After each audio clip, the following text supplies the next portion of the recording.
nwa amadi ahụ na-anọchite anya ọgbanta nkwado Anambra South n'ụlọ ọgbakọ mmebi iwu nke Senate bụ Senetọ Ifeanyi Ụba ebutego akụrụngwa ọrụ nchekwa dịgasị iche iche iji wee kwado ndị ọrụ nchekwa na mpaghara ahụ. Senetọ Ụba oge ọ na-agba ihe ndị a n'anwụ kwupụtara na ebumnobi ya bụ ime ka Nnewi kawanye mma nakwa ịkwalite ezi nchekwa nye ụmụafọ Nnewi nakwa gburugburu ya. Ka Valentine Mbadowa kọchapụrụ gị akụkọ a.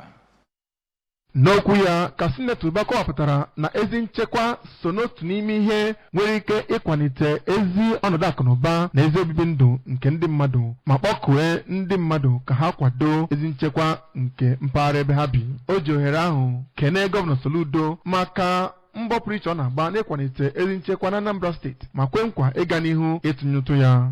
Senetọ Ụba gara n'ihu kwue na mbọ ọ na-agba ịhụ na nchekwa naghachitere na mpaghara Nnewi bụ nnọọ nke agaghị ele anya n'azụ ma kwue na ha akwadona n'ụdị pụrụ iche ịkwado ndị ọrụ nche na mpaghara Nnewi iji hụ na nchekwa naghachitere azụ etu o si kwesị. Onye jikwa President General nke Nnewi bụ Dọkịta Maduka Atuenyi n'okwu ya kwuru na Nnewi n'izugbe ga-ejikọ aka ọnụ ịhụ na ha kwalitere ezi ọnọdụ nchekwa na mpaghara ahụ ma too Senetọ Ụba maka mbọ pụrụ iche nke ọ na-agba. Ọ ga n'ihu kọwaa na inwezi nchekwa bụ ihe dịrị onye ọbụla ma kpọkue ndị ọzọ ihe Nnewi na-adị mma ka ha sonye na ya bụ ezi atụmatụ. Site na Nnewi, abụ m Valentine Mbadowa.